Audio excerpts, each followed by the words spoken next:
Final Destination. All skills on. No Odd Job.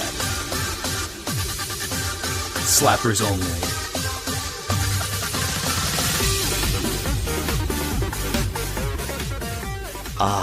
Slap. Or some say, slapsome. Do you hear our prayers? No, we shall not abandon the podcast. No one shall catch us. No one shall stop us from picking the best songs in Bloodborne. This is my rendition of Mikolash's funny words that he says when you try to kick his ass. Mikolash is a tremendous guy. Mikolash is the funniest boss in the entire Souls series. I think you're probably right. It's tied Mikolash and Pinwheel and Skeleton Lords. Those are the three funniest ones. Those are the best ones. And Headless Ape, I would nominate. Headless Ape fucking sucks. Fuck you. but his trick is funny. Mikolash is a grad student who yells, "I'm not owned, you are," as he runs away from you. Mikolash is the berries and cream Bloodborne character. When I streamed Dark Souls 3, my character was the berries and cream guy. You were a little lad. So I was a little lad who loves berries and cream. So I think that's really effective and good. Hello, Max. Hi, Jordan. It's me, Jordan, your co-host. We're Slappers Only, the Video Game Music Showdown podcast. This week we're doing Bloodborne. It's a long time coming, I think. This is, I think, one of the two best games ever made. And the second one is God of War. Yes? I'm just shake your head, and nodding. Shake your head if you agree. Objectively. Bloodborne is one of the best. It's definitely one of my favorite games ever made. It's the best game that FromSoft has ever made. Oh yeah. It's one of the scariest games ever made. How do you feel about Bloodborne, Max? Do you know that this is the first FromSoft game that I ever beat? I believe that. I mean, there's so much I could say about this game that like it's been said by everyone else, but it's not like an Ocarina or Undertale type situation where it's like the things we say are actually going to be worth saying here. Well, also, unlike Ocarina of Time, this game came out in like 2015, I think. Was it? 2014. I bought this game at near full price, and I was a freshman in college, and I played it in my dorm, and it was very fun and very scary. It's spooky. It's like I get stressed out when I play scary type games. This is scary, but it gets to a point where like you don't feel the scariness anymore because at a certain point you're like you just get so sucked in, you become the hunter, and you're just like, oh, not this shit again. You sharpen your cool axe. Yeah. It's the part when the black hole births a fetus of disgusting writhing bodies, and you just go, ugh, time to get to work. See, shing! As at our last Roy League season, when we all did monotype, I was Bug, which shouldn't really come as a surprise to everyone hearing this. No, of course not. My team was Bugborn, so now whenever I think of the wonderful bosses and characters in From Software's game, it was a 2015 game, Bloodborne, I can only think of my fun bug friends. So you talk about the moon birthing a cool, nasty gore fetus named One Reborn, I think that's just Shuckle. That's just my friend Shuckle. Nothing to be compared between Shuckle. You make a Venn diagram of things that the One Reborn and Shuckle have in common, and I guess maybe slime or ooze. It's a perfect circle, and then the One Reborn comes out of it. Bloodborne is so fucking good, and I've only actually I was just telling you this. I've only beaten the game once, but I play it almost every year around Halloween, just like 6 hours of it. I play like up to like maybe the Forbidden Woods. Beast. Yeah, or get to the Forbidden Woods. And then I'm just like, oh, I've had my fill for the year. I've played this game all the way through before. But it's just like so good. Like so every element is so tasty and delicious and fun and difficult and looks good, and the design is crazy. And the music's really good. Music, oh my gosh. And the story's really good. It's also like the only FromSoft game that I felt like kind of Like, as you play it, you kind of get the story a little bit, It definitely is easier to digest than a lot of other FromSoft games. I think the reason it's more easy to digest is because there's just a lot less. There's like a lot fewer groups involved. There's just like the church and to some degree the hunters, and then there's some big scary monsters. And then there's our friends from the moon. There's our friends, the silly eldritch friends. They say hello. And boy, do they say hello. They speak English like the Night King. They say, that's the language of the elders. Presence is here, Khaleesi! They leave a bunch of like weird crab leg sigils all around Yharnam. Do you know what I think I love the most about Bloodborne? Huh. Is that well, first of all, it's fun to play. That's my favorite thing about it. Some people are saying this, sure. You're coming here for novel takes about Bloodborne, and I'm laying down it's fun. The second thing I love about it is that the kind of game it is, I mean the difficult Soulsborne deal, but like the atmosphere of the game changes as you play it. So it starts out as like Spirit Halloween. It starts off Werewolves in London. Werewolves in London, and then like the time of day is changing, and then you beat Rom, and then the Lovecraft friends come out, and they're like, which means like winter is here, Khaleesi. Yeah. We've been here the whole time.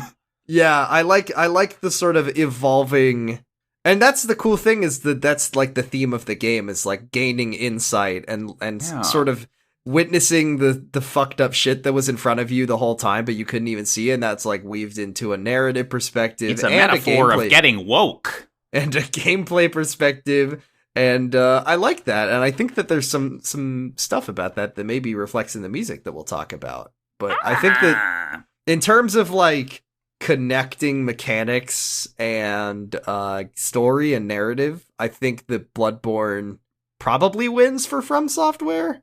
Maybe. I like that. I like the insight. That's what I like about it. If you think of the main sort of like number mechanics, like the number go up mechanics in every FromSoft game, outside of just leveling up. In Dark Souls, it's like your humanity, and it's like that's more of a binary system of just you get more humanity. Cool.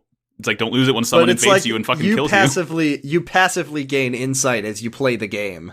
So and insight, like you can see stuff earlier than you're like supposed to with enough insight. Like the more insight you have, like the more damage you take from fighting the fucked up moon friends, because it's like your mind is so open. And it's cool because it's like a situation where your player avatar is like kind of going through with you, because you are playing the game, you are learning more about the world and the story, and as that happens, because you're fighting the bosses and shit, like you are also the player and the character are able to see the things that you couldn't see at the start, and like things are being recontextualized, and you're revisiting areas that are. It's so cool. Oh, it's so such a cool game. I think from a gameplay perspective, maybe my favorite thing about it is that it is so much more fun to replay Bloodborne than it is to replay a Dark Souls game, because when you think of, like, Jordan, when I say, think of all the different cool weapon types in Dark Souls, you're going to think of a sword, you're going to think of a sword, you're going to think of a sword, you're going to think of a sword. A shield. Hey, Max, I've heard there's some controversial, I've heard that there's some shields in Dark Souls, but one thing that you gotta know about Bloodborne is actually that they took the shields out because they engender passivity. I learned this from H-Bomber Guy.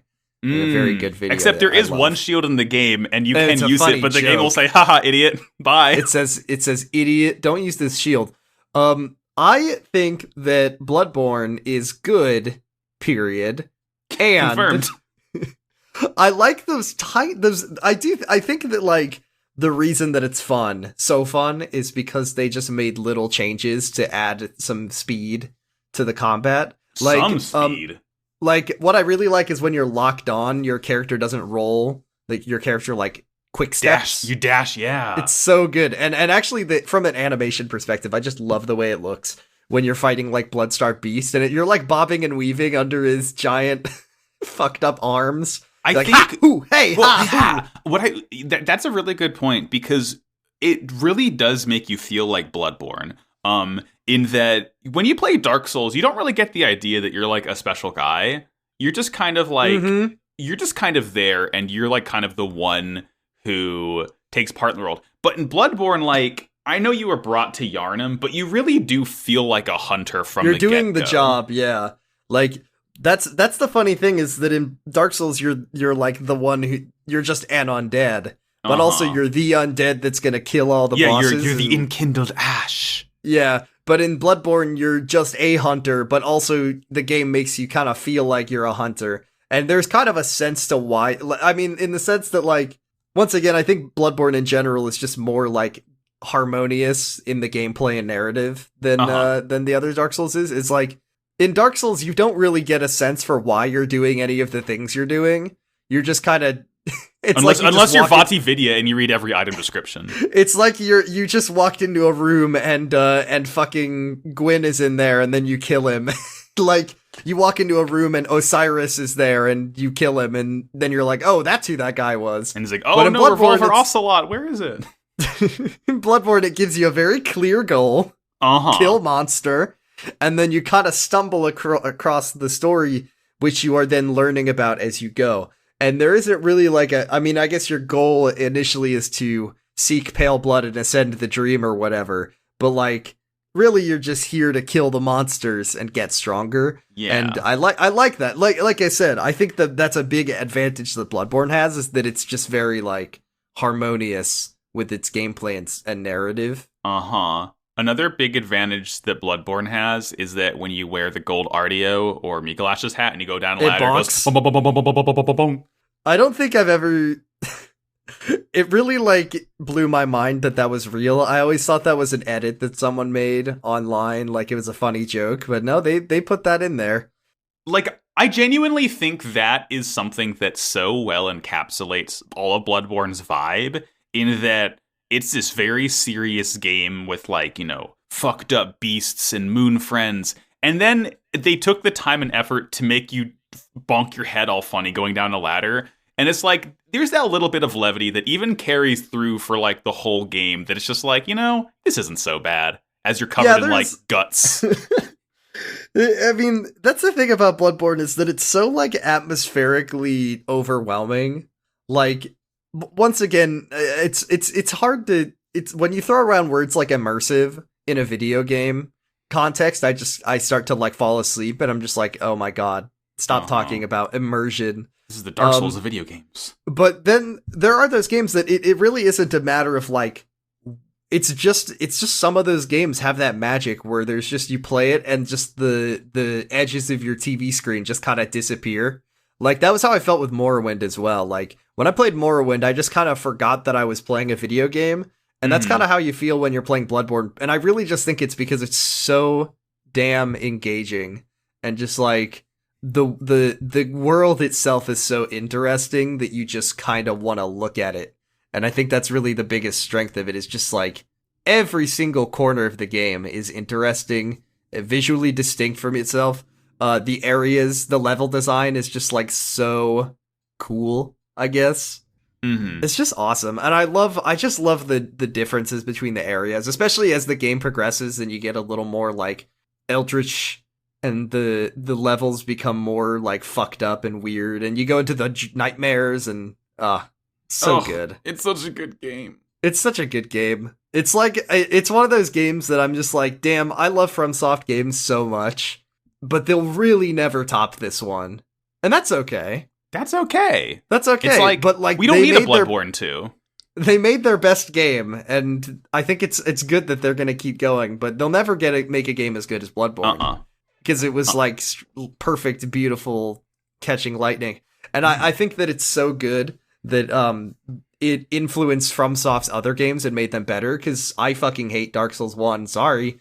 But I love Dark Souls 3, and I really think the reason is because they kind of sped things up a little bit in that game, made it a little more fast and aggressive, because that's what Bloodborne was like, and it's more fun that way. And you can even go back and you can play Dark Souls 1 and 2 without a shield, like only, you know, like two-handing a katana or dual wielding twin blades, and it's like you're like, oh shit, like you can even try and apply those mechanics, and it's like harder to do it because the game's not designed for that. But you can still try, and it's still fun. In Dark Souls 3, I played with Sellsword Twin Blades, and it was awesome. And I really do think it's just because it's just me. It's just the best way to play. And yeah, I mean, like you said, the weapons in Bloodborne add so much replayability, because I feel like in Dark Souls you just kind of get funneled down like, and I know people will always be like, hey, you can upgrade your weapons and whatever, you can pick any weapon you want, but like at the end of the day you're gonna find your niche and you're gonna stick with it.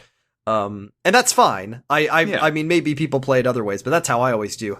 But with Bloodborne, I mean, it's great because the niche that you pick is this crazy weapon that changes the way you play every combat scenario, and they're all so fun, and some of them probably aren't that fun. But yeah, I mean, there's like 30 weapons in Bloodborne. They can't all be winners. The fucking Kirk Hammer, though. Oh my god! Oh, I need to do best to ever do it. It's Kirk Hammer and the what's it, Ludwig's Holy Blade, where they both have those attacks that are just like the giant super slam. The fuck you attack.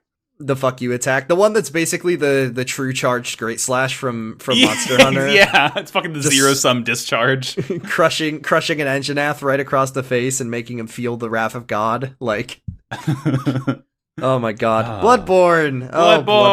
Bloodborne. This game has 6 composers, Jordan. Mm-hmm. We have a lot. We have Ryan Amon, who the biggest thing that I can see that he's worked on outside of Bloodborne, he worked on Assassin's Creed Unity. Yeah, that's, I mean, like video. He's some shows I don't recognize. He did the trailer music for The Avengers. Like, okay, whatever. We have Tsukasa Saito, who seems to be a FromSoft in-house composer, because we have a lot of Armored Core. We have like Kingsfield, Deracine. Same with Yuka Kitamura. A lot of FromSoft games, namely like Dark Souls 2 and 3. We have Nobuyoshi Suzuki, which the funniest thing I can find is the biggest thing that he's done outside of Bloodborne is that he wrote the lyrics to this Jump Up Superstar and Break Free from Mario Odyssey. He did that, and then he goes and does Bloodborne. It's great. That's amazing. He has the range. Chris Velasco, who composed the original God of War games. Oh. He has done a lot. He's done like all the Darksiders. He worked on Borderlands. Like, he's done some like real gamer games. Mass Effect 3. It's a lot. And lastly, there is Michael Wandmacher, who does a lot of stuff. Less stuff games related. Like, let's see, he did the music for the Ben 10 Alien Swarm TV movie. Whoa. A lot of actual TV stuff that's not as much video game stuff, but Bloodborne is like one of the top things that he's known for on IMDb. So a lot of people. And that's not even to talk about the actual like musicians themselves. This is one of those soundtracks, and it only happens sometimes for some games where like it's hard for me to even imagine like this music being recorded.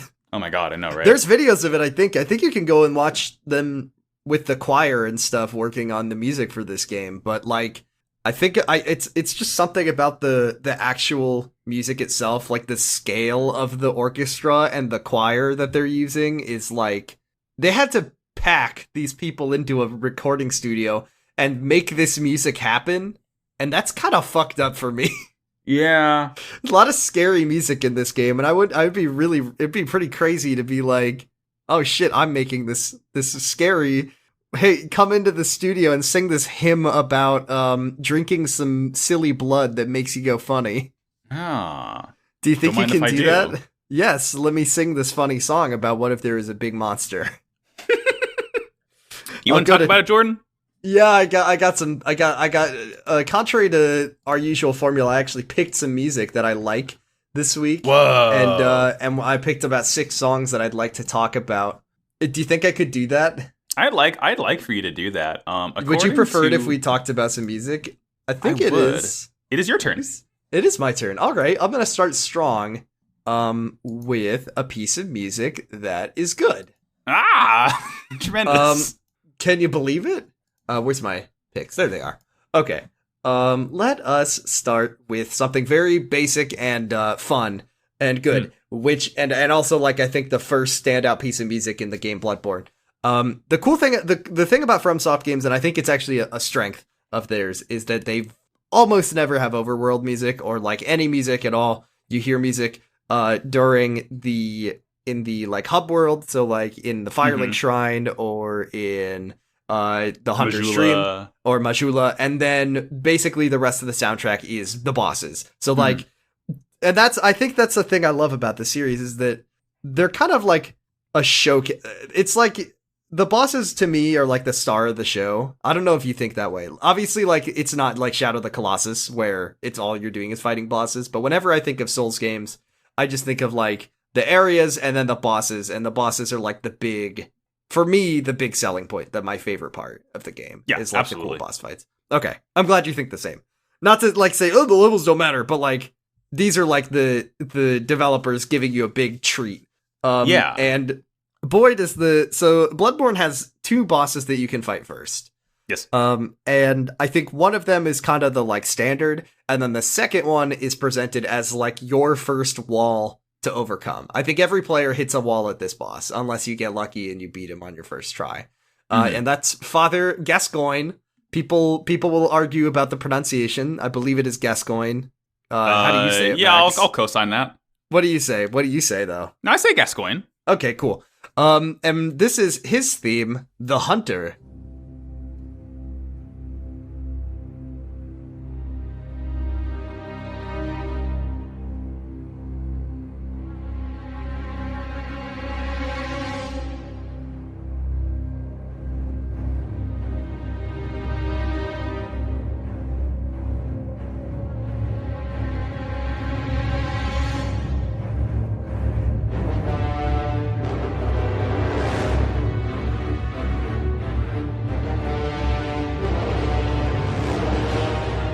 Here's what I like about this theme. If I can do something which I rarely do, which is do some like actual musical interpretation of what I think this song is trying to say. Ugh, if you really wanna. I want to go for it, because Gascoigne is a really interesting character, because he is a hunter of beasts. However, he is turning into a beast himself, and halfway through the fight, he just kind of gives into that animalistic urge, and he goes fucking sicko mode, and he turns into a big dog, and he goes woof woof arf arf, haha.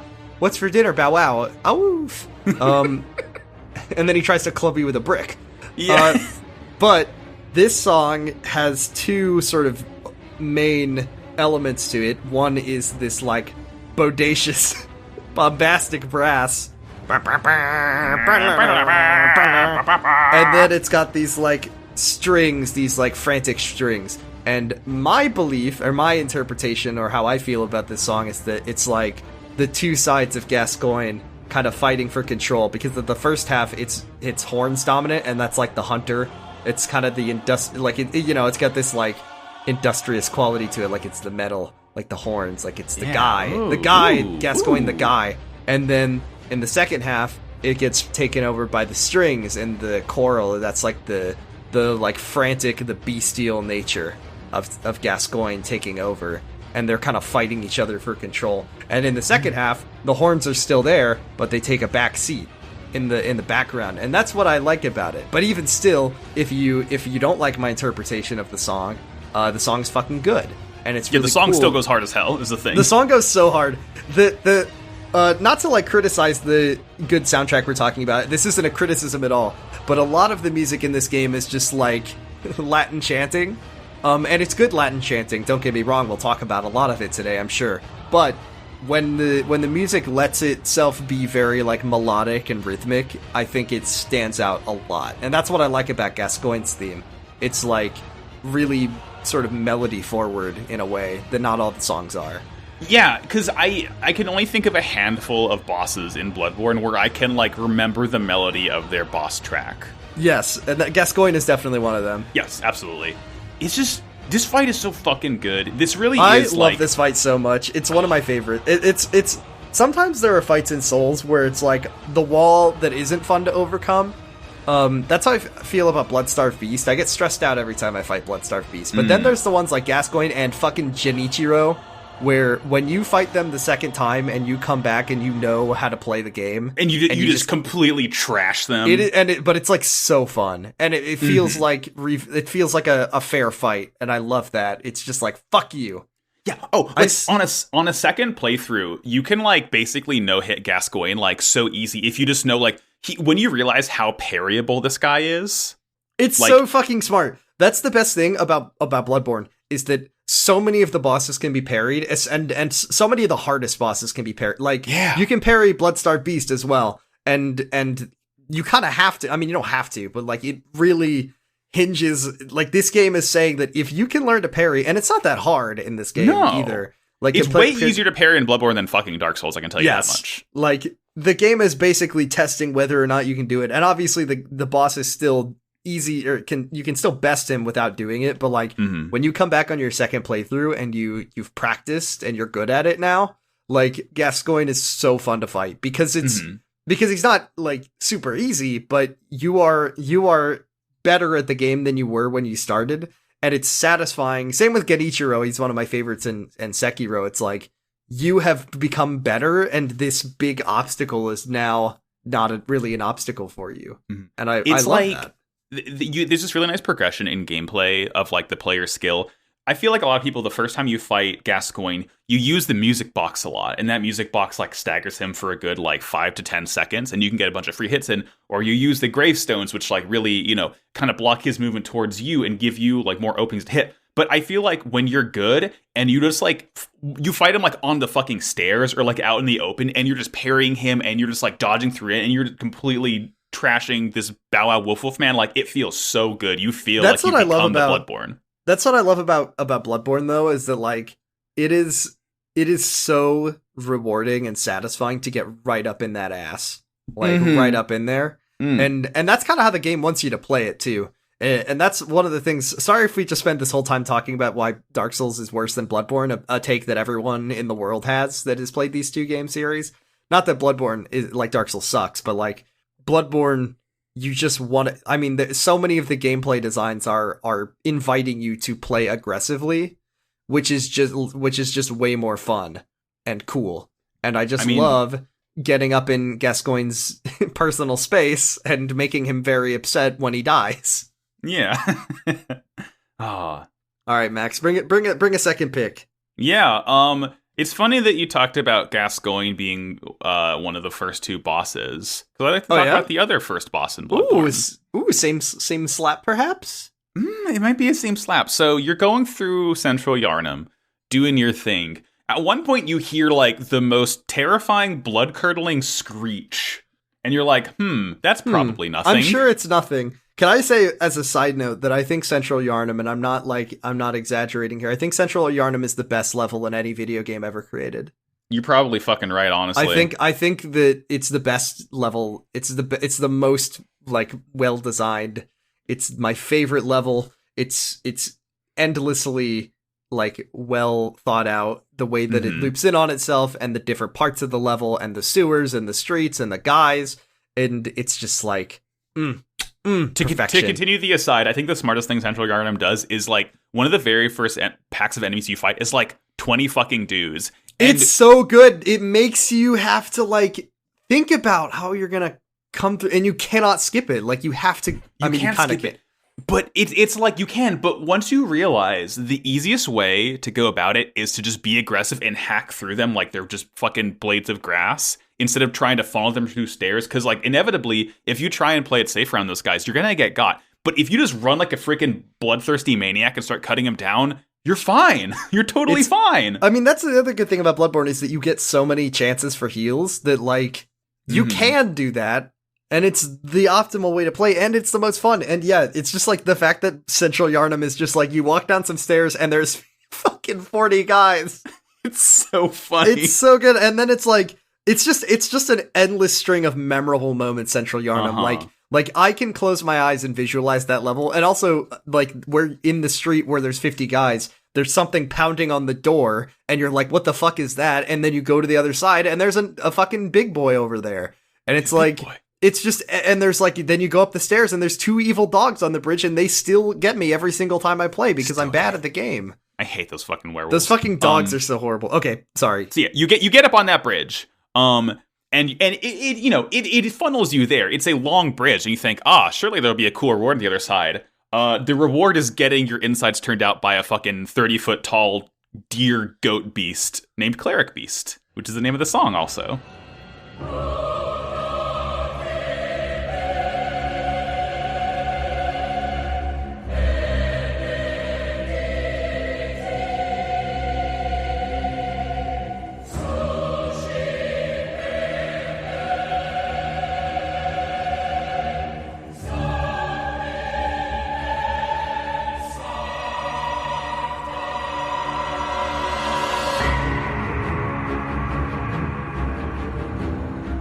I think that this is a good song because like we've said, this is the boss that pretty much everyone is going to find first. Like, it's kind of hard to find Gascoigne first.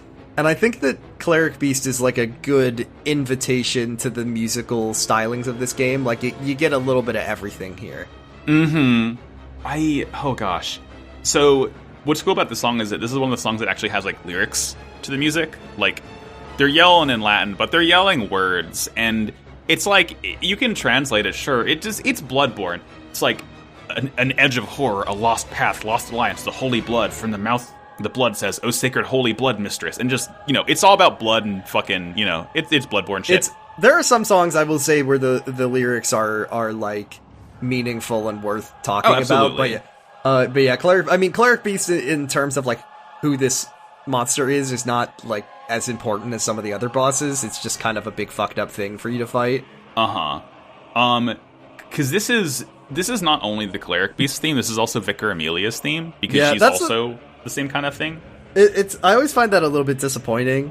And I know that there's like reasons for it, like, they're the same thing, but I always wish that Vicar Amelia got her own theme, because she's so different, and Vicar Amelia, I don't know why, but that boss, like, scares the shit out of me.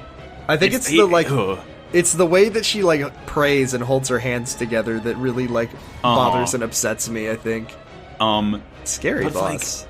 Like, this boss is so good, because you're probably not gonna beat this guy the first time, because you haven't gotten any insight at this point. You have not been able to level up at all, unless you've, like, oh my found god, Madman's this game knowledge. is so fucking smart. It's so good! So, it's like, yeah, you die, and, like, when you get sent to the Hunter Dream, you see the doll, and you're like, oh, that's weird. Anyway, moving on. When you see so Bloodborne is really cool in that, yes, you gain insight by killing a boss. You also gain insight by seeing a boss for the first time. You get an insight by just looking at a boss, because you're seeing, like, the fucked up shit. It's basically the fucked up shit meter of the game. Yeah. So it's like, the more it is, the more you're going to get fucked up by the shit. Yeah. And when you inevitably die, because you haven't leveled up at all to the Cleric Beast, you go back to the dream, and the doll's alive, and you're like, curious, I can level up what could now. it mean? Yeah. And then you level up, and you still have a hard time, but, like, this is another fight that kind of teaches you well, because if you have oil pots and fire bombs, you can torch that Cleric Beast. You do a big chunk of damage, because you learn beasts are weak to fire, and beasts are weak to serrated weaponry. So when you learn that, you can really just, blood starts gushing out of that thing. Oh, baby. It's just that satisfaction, though. It's just like, once again, there's just something so, like, perfect about what tools the game gives you to hunt the monsters. And, like, when you do bring the monster down, it really feels like an earned victory. I mean, it kind of does remind me of, like, Monster Hunter in this, not in, like, gameplay, but in the way it feels of, like, you are a person who's been given these tools, and you're not just fighting with a sword and shield, you're fighting with these big mechanical, like, monster killing machines. And a gun.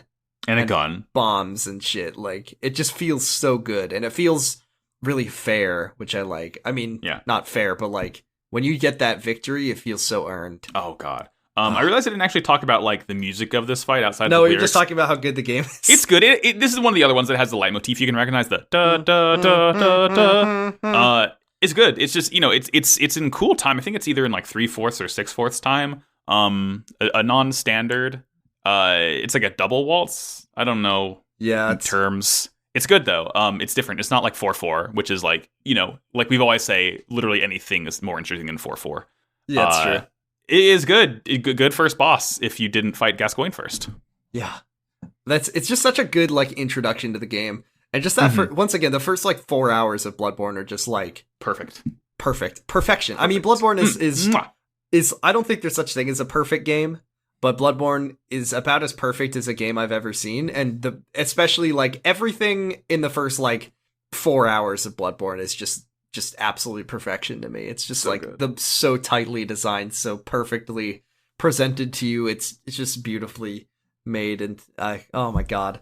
Okay, I've got a song for you, Max. Hit it. So we've talked about the very first part of the game. Let's talk about something way closer to the end. Hell yeah. A very important boss, a very important character, question mark, and a very powerful piece of music. This song is Abridas, Daughter of the Cosmos.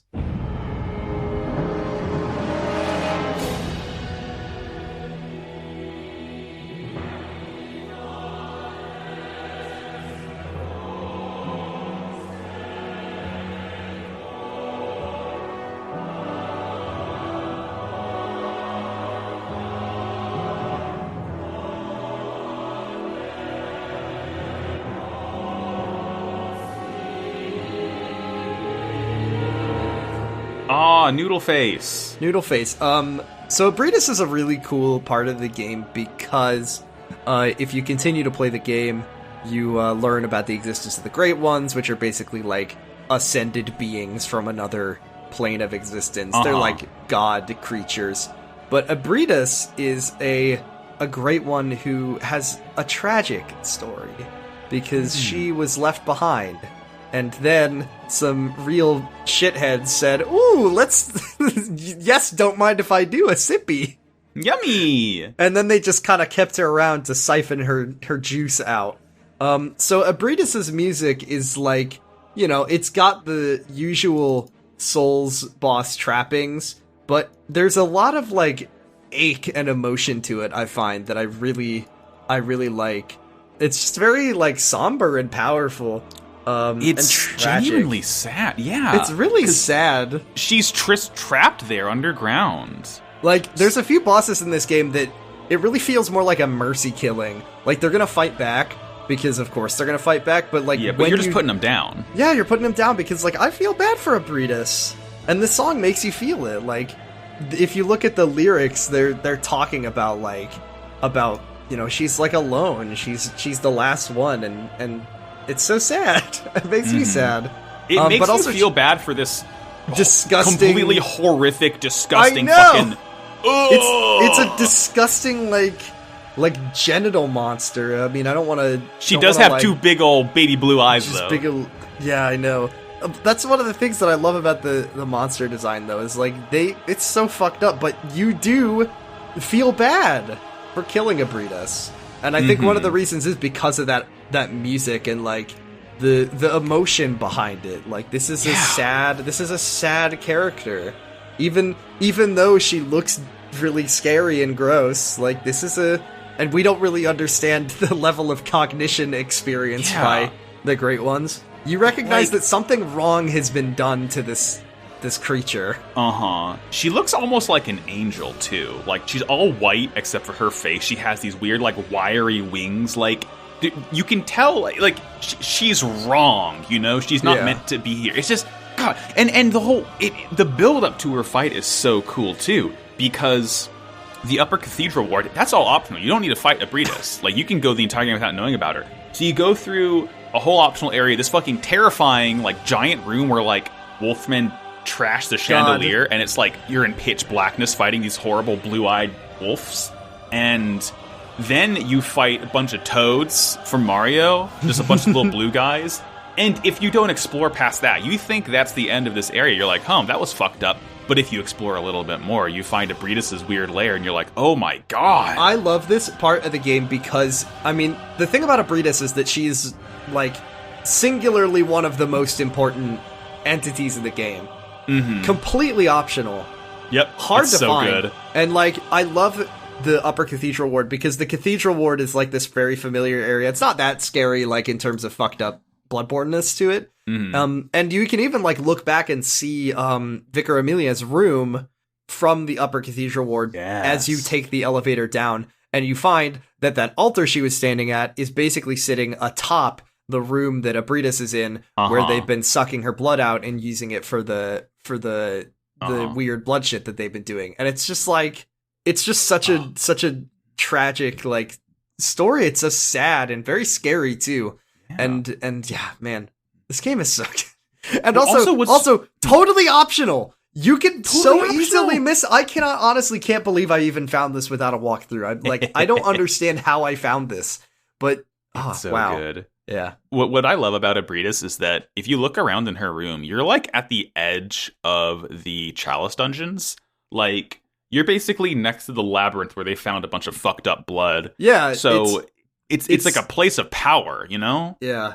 I mean, that is really cool, yeah, because they found the blood in the Chalice dungeons. Man, even the shitty parts of the bad part of Bloodborne, which is optional, which is why I don't care about the Chalice dungeons, is like, they connect to the story in a way that is really cool.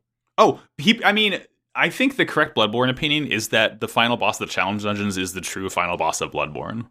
I've never played. I barely touched the Chalice dungeons. They're fine. They're not as bad as people say What they is the final boss of the Chalice dungeons? Queen Yarnum. Oh yeah, okay, fair enough. You fight the queen, and it's a cool fight. To get there is a bit of a slog, but like, yeah, she is like, again, another very important pivotal figure to the lore that is like beyond optional. It's just straight up like fucking annoying to do. Yeah, but I did it. It was worth it. What's your next pick, Max? All right, Jordan, buckle the fuck up. We're going to talk about a funny guy. Oh, is he a big funny guy? He's about human-sized funny guy. Okay, human-sized funny guy. Oh, he's a very funny guy. Yeah, quite possibly the funniest guy. And in fact, we already spoke on him earlier. He's the funniest guy in all of From. Support your local library. This is Mikolash the Nightmare Host.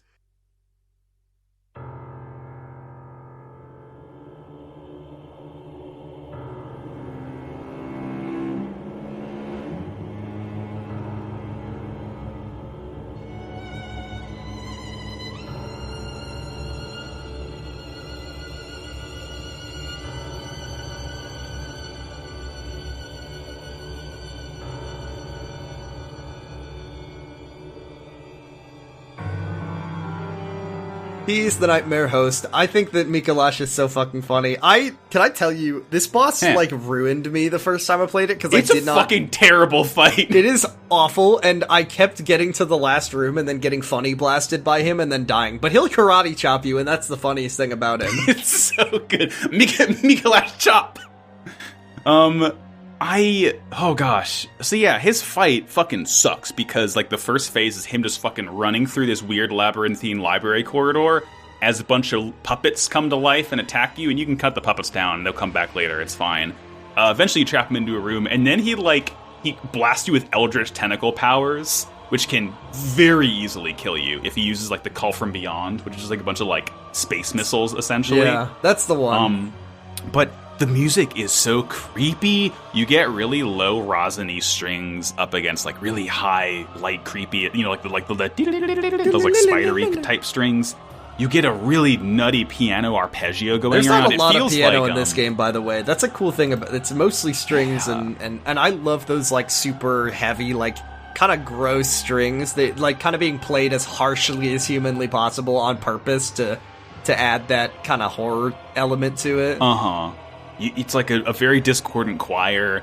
It gives you a very creepy feeling. And what also compounds on that creepy feeling is that you're fighting him inside the Nightmare Frontier, the Nightmare of Mensis, which is like a realm beyond humanity, and he's just a human. He's just a guy. Yeah, he's literally a guy. I always love that room where you go into the Nightmare, because it's just filled with skeletons. Like, all of the scholars, they just like sat down in their chairs and died. And it's very creepy. It reminds me of some video games, actually. Some video games that came out this year that I can't talk about. Yeah, I love the whole premise, and I love that. I mean, I actually don't understand what his role in the story is, actually. Oh, you know what I do like is the second half of this theme, when it becomes this very, like, bum, bum, bum, bum, duh, Yeah. duh, and then the choir is like going over the top of it. That's a part that I really distinctly remember from my first playthrough of this game, because I heard this song a million times as I was trying to fight him. Mm-hmm. I'm trying to think. Mikolash, in the lore, he was a student of Bergenworth. Mm-hmm. He went insane after he contacted the Great Ones, because, such is what happens when you contact the Great Ones. And I think he just kind of got trapped in the dream since there, and just kind of went a little nutty with it. Okay, I wasn't sure if he was guarding the Murgo's loft or something on purpose. I don't know. I think he's just there. Mm-hmm, that makes sense.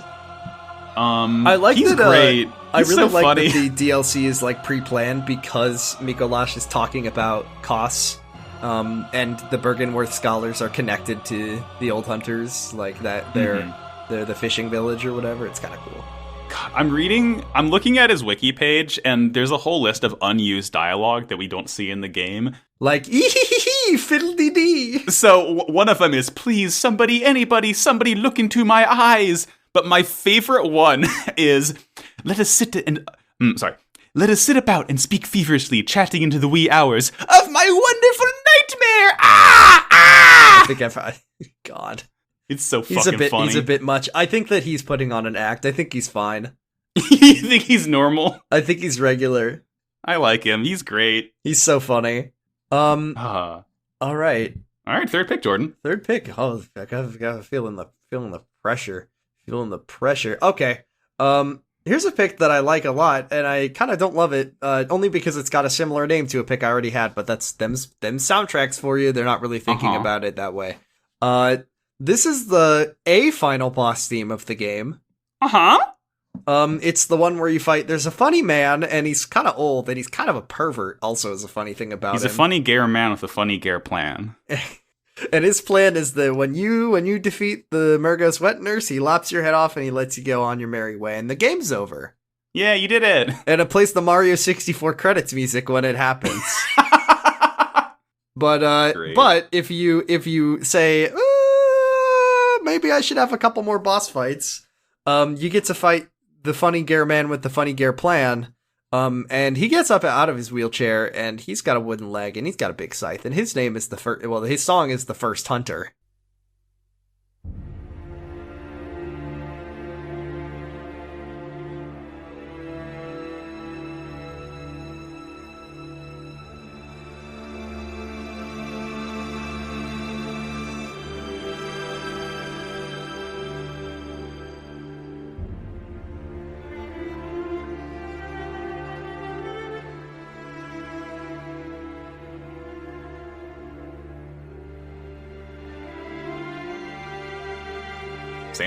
Same slap. Everyone loves funny Gwyn Lord of Cinder, pleen. Oh, it's sad. What if the final boss had sad music, Jordan? But also, I love how sad this song is, and I like that the lyrics are talking about how he's trapped in a nightmare, and how he is forced to, shepherd people through the dream, and how the moon presence is a thing, and how he just wants to be free. It's sad. Mm-hmm. I feel bad for this old man. I care so much less for Gwyn than I do for Gehrman. I mean, the thing about Gehrman is that he didn't fuck the whole entire world up on purpose. He's a victim. He's a victim. He was just a guy, and he had to do this horrible thing for this disgusting monster creature. It's not his victim. fault. He's just a guy, but he's got the fucking moves. He's the fucking Call of Duty badass grandpa. His teleports behind you, nothing personnel, Hunter. The fact that his trick weapon is a cool fucking scythe is basically the biggest reason to play New Game Plus. Absolutely. Oh my god, his scythe is Is it? Oh, it's so not good. Is it the burial blade? Is that what it's called? It's the burial blade. Yes. Yes. I just love, just like Abritas, I just love the emotion of this song. It's good. It's really pretty, honestly. It's another one where I can name the leitmotif like that. Da da da da. It's so much sadder than Plin Plin Plon. It really is sadder than Plin Plin Plon. Though if Plin Plin Plon came in, it wouldn't sound too out of place. It kind of reminds me. I would just be confused. It kind of reminds me of the somber emotional strings. Actually, remind me of well, this one came first, but it also reminds me of what's it called? Soul of Cinder is another one that kind of has that gravity to it. It's really beautiful. And I mean, the whole game is just like Latin screams in Latin, subtitled. So the fact that the good final boss, like Moon Presence, exists, and I've never actually done that because it just doesn't. It just seems kind of like honestly, it's way easier than Gehrman is. Yeah, but like Gehrman feels like the good final challenge of the game, and all the best Souls bosses are guys. They're just guys. Like, all the best Souls bosses are just guys, and Gehrman is a guy, and I love that. And usually when they're guys, it's a sad fight. It's a sad fight. It's like, yeah, I mean, the arena you fight him in is great too, because it's like this hillside of flowers with like the moon hanging low. Yeah, and you've got 20 minutes until a nuclear bomb explodes and Snake Eater starts playing. It's like, and you're fighting him, and it really does feel like he wants to kill you as much as he wants you to kill him. I know, there's something I love about that is like, I mean, is it that he can't just give up? Like, it's part of his think so, yeah. Sworn duty. And also another thing I love about this fight, by the way, is the fact that it takes place just off to the side of the place where you literally next to the main part of the hub world. Yeah, I think you can see the place where the final boss happens through the whole game. Like, that is so incredible. It's this, the fact that the guy who's there the whole game is the final boss, and he's such a sad character. You can listen to him sleep and dream and like cry out for these people. Like, he's such an interesting character. That's what I like about Bloodborne, is that there is a lot of like real character to it, a lot of emotion. Fucking good game, Max. It's so good. It's such a there's real things going on here that I just don't think you get from all the other Souls games, and I like that. What is your final slapperoo? All right. So, Jordan, famously, you haven't played the DLC of Bloodborne. Unfortunately, I was telling you that I've just never found the time. And it's also kind of isn't it like $30 or $20? I can't remember. It's but like $20, yeah. $20. I've just never. My joke answer where when I'll play Old Bloodborne is what it's called. Is I will play it when Sony says they're about to shut down the PlayStation Store. I will buy it and I will play it. I'll probably play it before that, but that's the funniest way I could play Old Hunters. Old Hunters is nutty because you go into like a dream, a different kind of dream. The most fucked up thing is that it's daytime in the dream, which is like the creepiest thing about it. Like, so it's like you have these like terrible like eldritch growths. Like, if you're in Central Yharnam in the Cathedral Ward, but like it's wrong because it's daylight, and also there's just like weird like eldritch roots growing everywhere, and all the buildings are lopsided and stuff. The enemies you fight are also like, they will annihilate your ass. Like, you got like demon dogs, you got like a shitload of hunters who like, you know, all use weapons and guns and stuff. You got weird like tick men.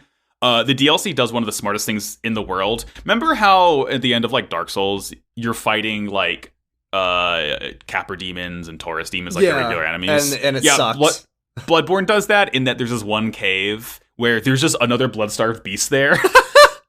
I mean, you start fighting good. The Shadows of Yharnam show up at the end as just regular enemies, and it's that's really true. Funny. They're all in Murgo's Loft. But anyway, the first mandatory boss of this DLC, after you traverse a literal river of blood, you're in this like giant sort of church room, and there's just bodies everywhere, but they're kind of alive, and one's like, "Oh fuck, dude, you gotta help us. There's a guy in here." Make up a guy to get scared of. Oh.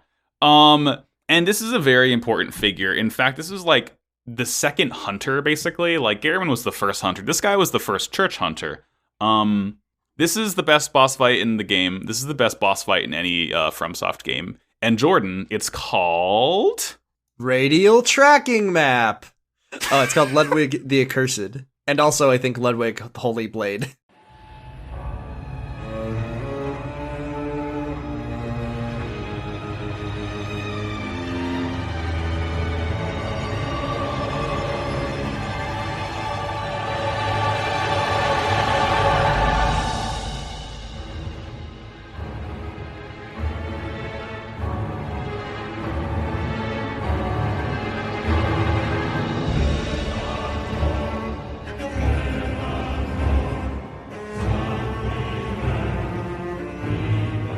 This is a song in two parts. I'll speak on both quickly. The first part, Ludwig the Accursed, you see the most fucked up, terrifying, grotesque horseman. Yeah, that's the thing, is that FromSoft has their head in the right place, because they know the scariest monster that you could possibly make is a horse. It's the scariest thing for me. Nothing is scarier than a horse, and that's what they... And scarier. with big horse teeth, I've never played this game, but I've seen the fight, and he's got big horse teeth, he's got a big leg sticking out, like legs sticking out the wrong way.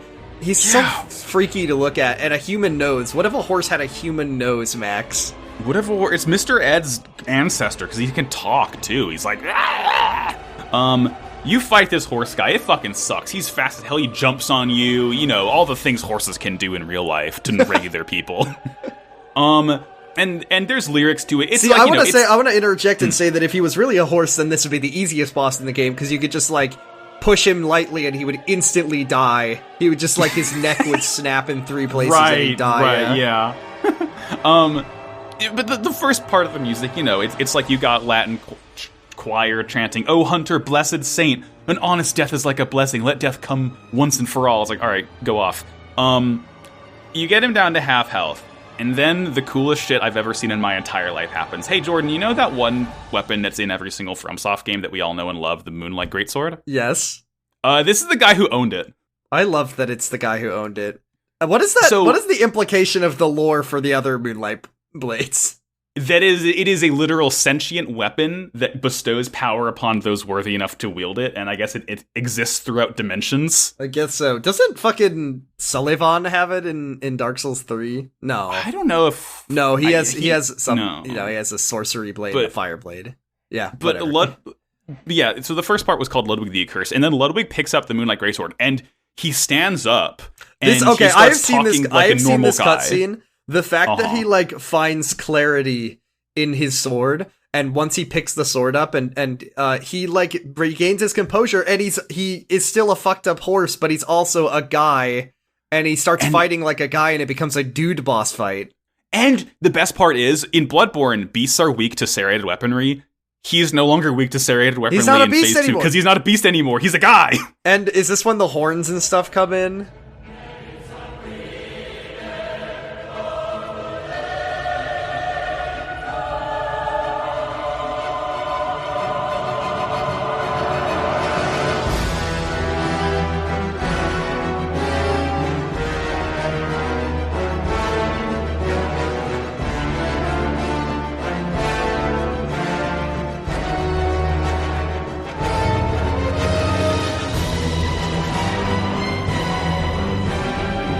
This is when the most fucking bombastic, like the build up.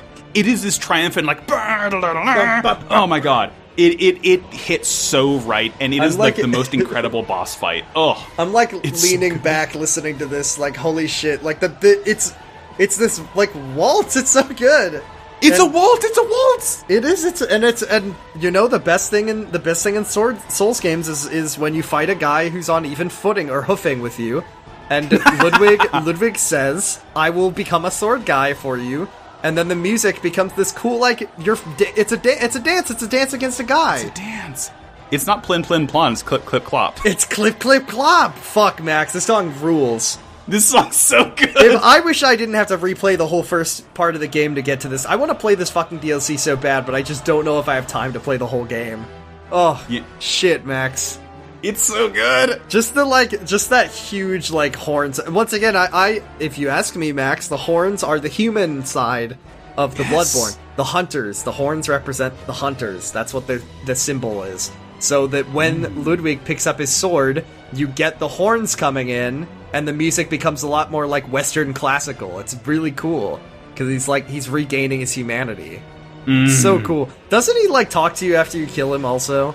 Yeah, he's a severed head, and you can, like, he's like, tell me, hunter, are the hunters of the church the honorable Spartans I wanted them to become? And you can straight up lie and say, yeah, they're great.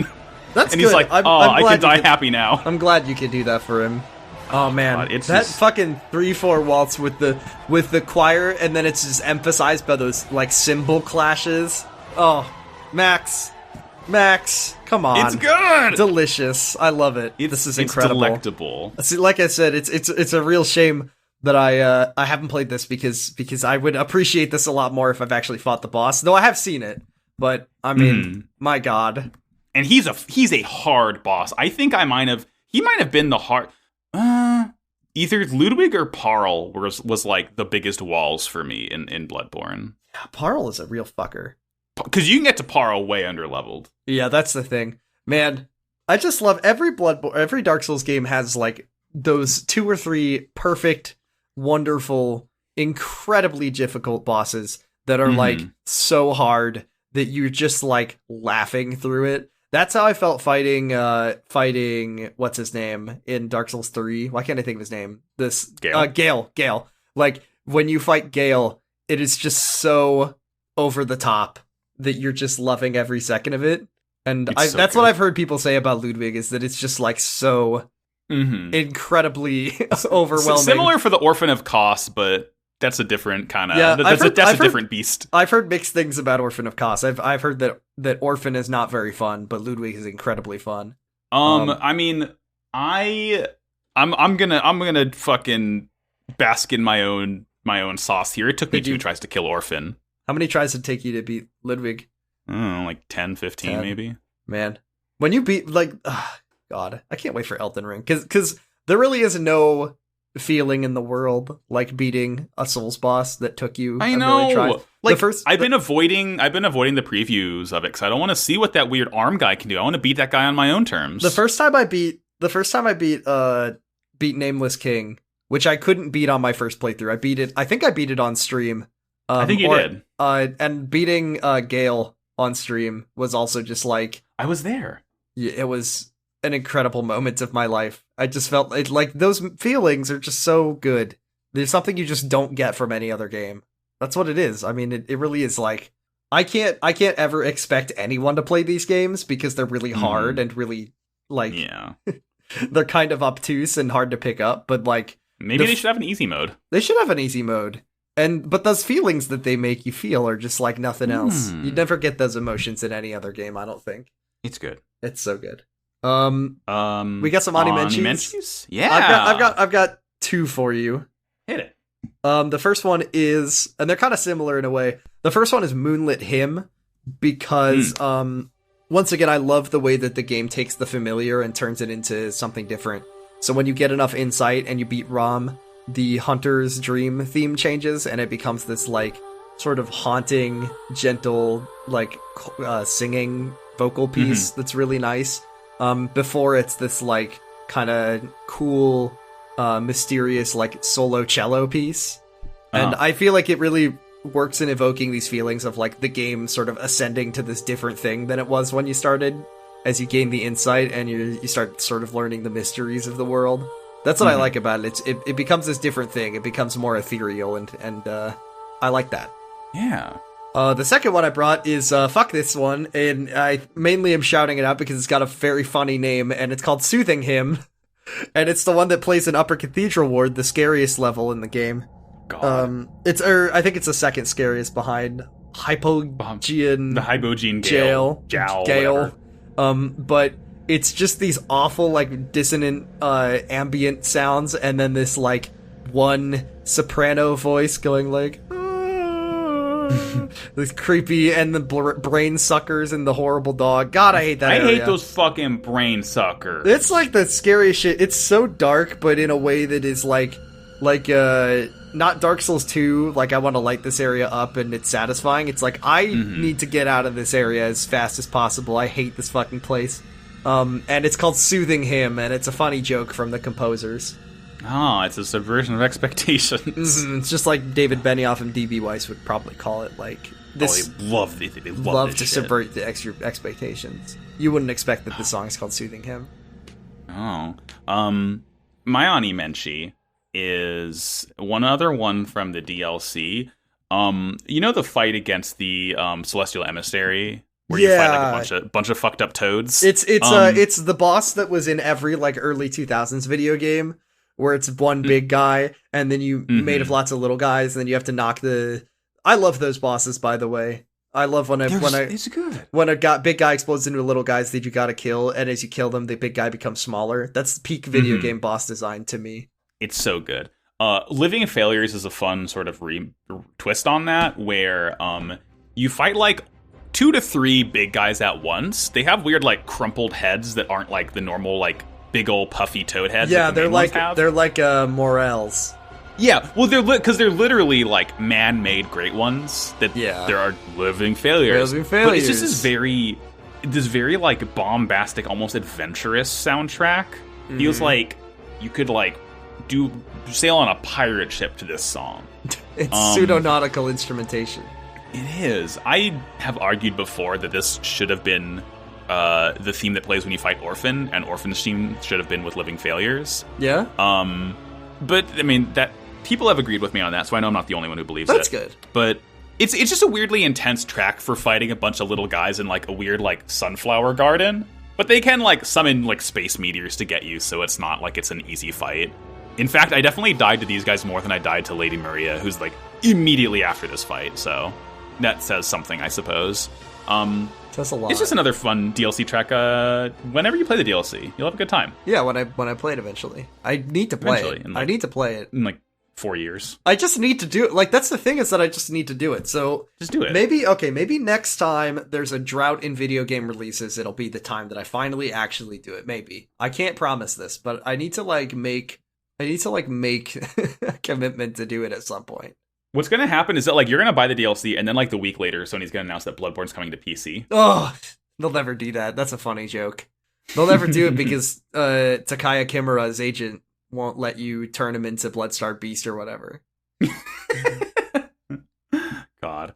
But that's that. We got our 6. We got our Animenchis. We got our Animenchis. We got our main pickaroos. Mm-hmm. Let's see. Let's see. Okay. We've got the Hunter, Cleric Beast, Abritas, Daughter of the Cosmos, Mikolash, Nightmare Host, the First Hunter, and Ludwig the Accursed / Holy Blade. God. It's tough. What a fucking good soundtrack. It's tough. All right. Here's what I'm thinking. I feel like I know what you're going to bring. I'm going to bring my pick, and then I'm going to, whatever you pick, it will be the one that wins, is what I'm going to do. Unless it's not what I think of bringing. Okay. We'll see. All right, ready? 3, 2, 1. The Hunter? Ludwig the Holy Blade. All right, if it's Ludwig, then. Yeah. Well, see, this is the thing. I was willing, like, if you actually were going to, like, put up an argument, I would have gone with you, because it's like, you haven't played the DLC. Yeah, exactly. I can't really speak on authority of the DLC, but I also am listening to the music and I like it a lot, and therefore I'm fine picking it. So I mean, we're objectively correct. So we're objectively correct, and I don't think anyone's gonna get mad at us being like, Ludwig's a bad one. But I'm gonna put a horse emoji next to this one. My personal favorite is Gascoigne's theme. However, it's Ludwig. That Holy Blade. It's specifically the Holy Blade part that like. The waltz that really fucking sells it for me. Good ass. I mean, Ludwig is the top. Ludwig is at the top of my like top 5 from soft boss fights. Ludwig is a top. He's a top. He's a top. He's a horse. He tops you in the fight by literally jumping on top of you. Ludwig is a top. Top confirmed. We got Twitter questions, Jordan? We do have some Twitter questions. It turns out when you make posts about Bloodborne, people like it. Who knew? Who knew that this game was popular? I thought it was an unpopular video game. This is gonna get like 10 downloads. Yeah. It's like when we made a joke about when we kept saying no one was going to listen to our Ni no Kuni 2 episode, and then a bunch of people listened to it as a prank. Also, I love this picture you picked for our Twitter post. It cracked. I always funny. Whenever I make these Twitter posts, I just Google the name of the game and then meme afterwards, and we got a lot of good stuff for Bloodborne memes. Okay. Okay, here's the first one from friend. We have a Twitter at SlappersOnlyPod, and you can ask us questions that we'll answer on our episode. Here's our first one from at OsFinalBoss. It's your friend Austin on Twitter, who says, "Make contact or praise the sun." Make contact to me. Make contact. You can do it to a brain, and if you do it for like a minute straight, you get like an umbilical cord out of it. However, I will say that neither of them are is my favorite gesture, because all the Dark Souls 2 gestures are phenomenal. Mm-hmm. I really like the one where you triumphantly like jump up and pump your fist at the same time. It's weirdly energetic for a FromSoft game. It really is. The one that's like, I did it! Like, yeah! Woohoo! There's one in Dark Souls 2 that just reminds me of something a pro wrestler would do, where it's like you're doing this like funny arm pump, emote. That one's probably my favorite. I would like a dab in Dark Souls. You can with mods. You can with mods, that's true. I'm pretty sure you can make any of the Fortnite dances into your emotes. Oh, that's a good one. And then another similar question, what's the best gesture and why is it a tie between make contact and shake off cape? I like shake off cape's a really good one. Shake off cape is really good. God. That's the funny thing about Dark Souls and Bloodborne is that the like player to player interactions are so fucking funny. Can't be beat. The way that you can interact with other people is either you go, hey, or you throw down a rock that goes, I'm sorry, or you shake off your cape at them. Rock. It's so fucking funny. That's the funny thing. Like you said, there's moments of levity throughout these games, and one of them is just playing with other people. Okay, not to talk more about why Bloodborne's one of the best games ever made, but one thing I love about Bloodborne way more than Dark Souls is that there are like 3 areas in the main game of Bloodborne where you actually get invaded by people. Mm-hmm. It's not like the entire fucking game like Dark Souls. I didn't have PlayStation Plus when I played it, so I never got invaded. So I actually never engaged with the multiplayer of this game at all, which is kind of sad. I mean, at this point, the only people who are actively playing online are people who are way too good at the game, so you're probably better off. True. Here's a question. That question was from Pagliacci Proto J. And here's another question from Pagliacci Proto J on Twitter, who says, what's your least favorite enemy to fight, and which is your least favorite to look at? And those are the same enemy for me, and it's the fucking Squidhead. Winter Lanterns. Oh, I think the squid heads are worse. The brain suckers? The brain suckers. I don't know. With the Winter Lanterns, I feel like the only places you fight them are places where they give you ample cover that you can get nutty with it and hide, and you got to wear the fucking grave digger's outfit that gives you really good terror resistance. The squid heads just get you, and it's like bye insight. Oh, the other one that I hate is the dogs that explode into worms. That's another fucking because you need to get the threaded cane that hits the ground when you do the special attack to be able to kill. They're those so things. hard to kill the worms. But Winter Lanterns is a big one for me. Oh, you know what is another? Okay, 2 other ones that I just need to get a special shout out to. And I don't actually hate them that much, but the bugs at Bergenworth, the flying, buzzy boys. Oh, the Migos? Yeah. And I love those guys. There's that one enemy at Bergenworth that only shows up, besides in the Chalice dungeons, in one part. The luminescent wallflower, what whatever the is fuck that? it's called. Why is it there? It's a centipede. Why is it there?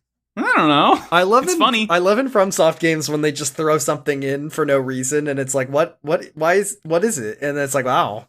There's not really any lore. We're not going to tell you. Not really elaborate any on lore that. No. for it or anything. Yeah. Argyle says, what's the worst boss fight and why is it Watchdog of the Old Lords? Also, I'm a known Kirkhammer stan. Thank you. I thought that said fuck you because I was Argyle saying it, but it says thank you. Yeah, you're forgiven for assuming that. That's a Chalice Dungeon boss. Yeah, that's the thing is the Chalice Dungeon doesn't exist to me. So it's a big fucked up fire dog. I'm of the opinion that Watchdog of the Old Lords is kind of fine. The problem is when you fight it in a dungeon that halves your health.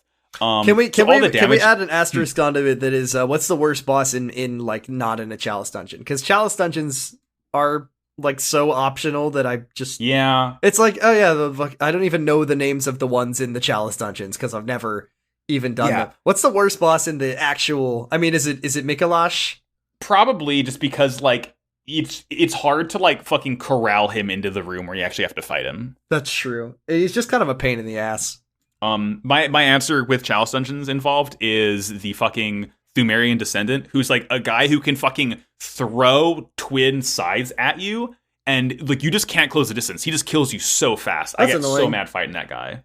Here's one from Jake at Mr. Jakey Poo on Twitter who says, best weapon is obviously the Kirkhammer. If not that, for some reason, what is your favorite? Kirkhammer is really good. And then also I am just a tried and true. You won my heart from day one. Saw Cleaver. Love you, Saw Cleaver. Best friend forever. Tonitrus, if not Kirkhammer, Tonitrus fans can leave me alone. I don't really Who the like hell is a Tonitrus fan? People are always like, good, the Tonitrus in the game is over because it's so easy and fun. It's like, I don't like the Tonitrus that much.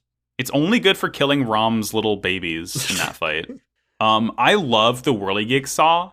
Is it a DLC weapon? Yeah, it might be a DLC weapon. the transformation attack, literally, you just hold it out in front of you and it just spins like you're using a fucking string trimmer. I mean, you know why I know that I like the Whirligig-Saw, even though I've not played the game, is because I played Monster Hunter Rise, and I've used the Charge Axe, and they made the Charge Blade do that in that. God, it's so good when it does that in that game. Fuck. I love it. Max, we got Game of the Year next episode, so oof. We'll get to talk about that game. Here's one from a friend of the show, Milk, at Milksuccubus1 on Twitter, who says, if you could be any funny little guy from Bloodborne, who would you be? I will leave it up to you as the factually correct host to decide who is a funny little guy or not. So obviously the messengers are the titular funny little guys. However, I think there's other funny little guys to choose from. Oh, yeah. Celestial Emissaries. There's the Rom, I think, is a funny little guy, even though she's not very little. And also Rom has little babies. Yeah, those are the funny little guys. Mikolash is a funny little guy. The little puppets. Oh, you know what? The wet nurse attendants who kind of like have their like bare feet slap on the hardwood floor inside Nightmare of Mensis are funny little guys. Hey, you know what sucks? Sorry, just because we like, when we do these episodes, we just talk about things that we like in the game. You know what sucks? The scariest enemy in Bloodborne is the crows. And my favorite thing in the world is that there's this fucked up crows, the fucked up dogs, and then in Murgo's Loft, they crisscross them and make fucked up dogs. It's the fun. It's that there was a toy in the mid 2000s that was like the fusion zone. I don't know if anyone remembers this, but you like put together these fucked up guys, and that's what this that enemy is. It's a funny fucked up guy. I think the funny little guys are the messengers, though. That's like a true answer. Can't you like give them a little hat to wear or something? You can give them. You can get them a lot of different fun outfits. That's good. See, you know what that reminds me of? What I'm thinking of now is another underappreciated funny little guy. Is the little guys from Overlord, because they can also wear little hats. Oh, it's important to be able to wear hats. Have you ever played that game, Max? I haven't. No. I don't know. I was gonna say it's good, but then I don't know because I haven't played it in a million years. Probably not. Okay, last question. What kind of horror beyond horror do you think is lurking right outside your door, completely invisible to your insightless eyes? Also, has there ever been anything more fucked up than the bag dudes dragging you to Yahar Ghul? That scared the shit out of me when it happened. Okay, first of all, when Dark Souls lets you go to late game areas early, that's incredible. And the fact that you get forced to go to a late game area early if you get taken by the Snatchers is... Holy Top shit. 10 gameplay moments. It's one of the worst things that can ever happen to you in a video game. It scared the shit out of me the first time. We didn't bring Hail the Nightmare onto this episode because we did it on our Halloween episode, which is there's probably someone who's really angry. Why did you bring Hail the Nightmare? It's because we already talked about it. And I almost thought about bringing it again, but like that would have been on my top 3 list had we not done it for Halloween. Right. Yeah, we already popped off by getting a same slap on an episode that wasn't about Bloodborne, so it's like we got to retire that jersey. I just need to like lay that down that Hail the Nightmare would be in the place. It would have been here. It would have been here if we hadn't talked about it already. But like Jesus Christ, that level it's so good. It's so good. But what horror beyond horrors do you think is lurking outside your door, completely invisible to your insightless eyes? The specter of capitalism. The specter that is haunting Europe. Yeah, I think Jimmy's outside the office door right now. He's not scary, though. I saw that picture of him where he's, like, cosplaying a puppy version of himself. He's scary because he can sneak up behind you completely silently, and then you think you're going to trip over him. Oh, that is scary. That's the scariest thing is when you are afraid that you're going to hurt your pets on accident. I know. That's the scariest thing. Bloodborne's good. It is good. That's all I have to say on the matter. In conclusion, Your Honor... Yeah, well, I mean, not much else to say, right? No, I think we did Bloodborne good. We did Bloodborne good. Next week, we're not talking about a game, but rather talking about many games. We are. We're talking about... Of the year. We are talking about several games of the year. I actually don't know. We'll have to have a production meeting about how many games we're each going to bring, because my gaming capacity was severely limited this year. I'm thinking like 5. Yeah, 5 is probably going to be about how many I've played. And that is good. So we'll be doing our game of the year next episode. Our top 10 games of the year. Number 1, Breath of the Wild 2. Number 2, God of War Ragnarok. Fuck. So that's it. Let's wrap this shit up. Yeah. Thank you all very much for listening to Slappers Only. You can find all of our episodes at slappersonlypod.com, and you can find us on Twitter at slappersonlypod. You can find me on Twitter at bradypusrex, and you can listen to my 2 other shows that I do, which are called Kyle XY, which is about the hit ABC Family TV show Kyle XY, and also some fanfic written about season 4. You can also listen to Kamurocho Radio, which is about Yakuza. Max, where can we find you? I'm on Twitter at MaxyBajillion. My other shows, one is Pot of Greed, the world's #1 and only Yu-Gi-Oh podcast. That's at Pot of Greed Cast on Twitter.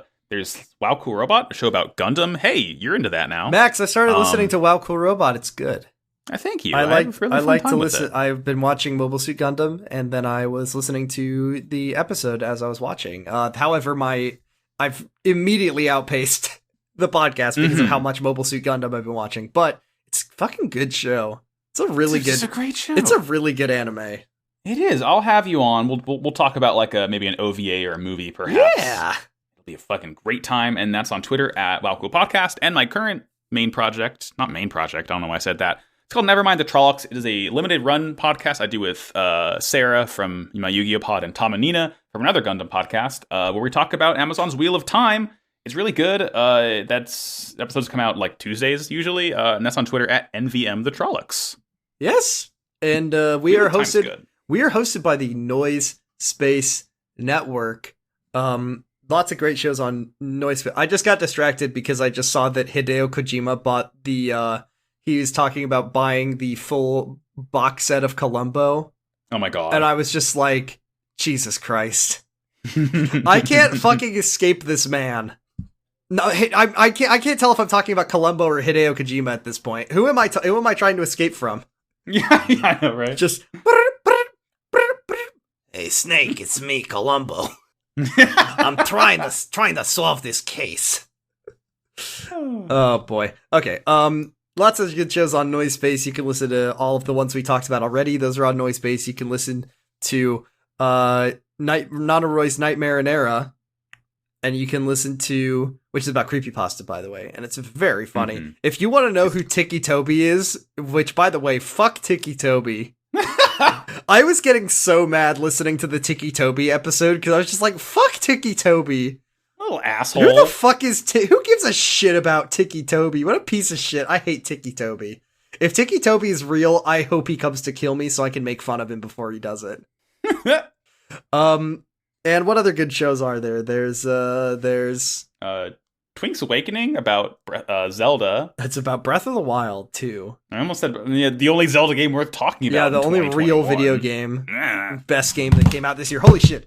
Sorry, I almost just dropped my controller on the ground because I was gaming. You can listen to 0 to 0, which is about it's about a lot of things, but it's about several things. It's about a couple things, but currently it's about the DCU movie universe of DC films, and also it's about Pitbull, and also it's about the sci-fi reality show Who Wants to Be a Superhero. Dale. Lots of great shows. That's noisepace.xyz is where you can find those.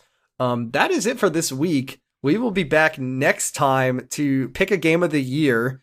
We're going to be back next time for you to try to convince me as to why Forza Horizon 5 or whatever it is. Car Game 5. Yeah, Car Game 5. The only game ever made. And then we'll talk about Monster Hunter Rise, and then I'll try to come up with other games that I played this year. I played 5 games this year. Yeah. That's a fact. You get 5. You get 5. I just didn't beat 5 games this year, I don't think. Mm-hmm. That's okay. And that's it. So let's wrap it up. What do we say at the end of the episode? Ask not for whom the track slaps. It slaps for thee, good hunter. Farewell, good hunter. May you find your peace in the waking world. May you turn into a yucky, slimy squid slug boy. You're a kid now. You're a squid now, good hunter. Good hunter, you have taken your vaccine, and now you're a cat boy worm creature. That's what happens. That's what happens when you take the vaccine. Is you turn into that. It's documented. That's right.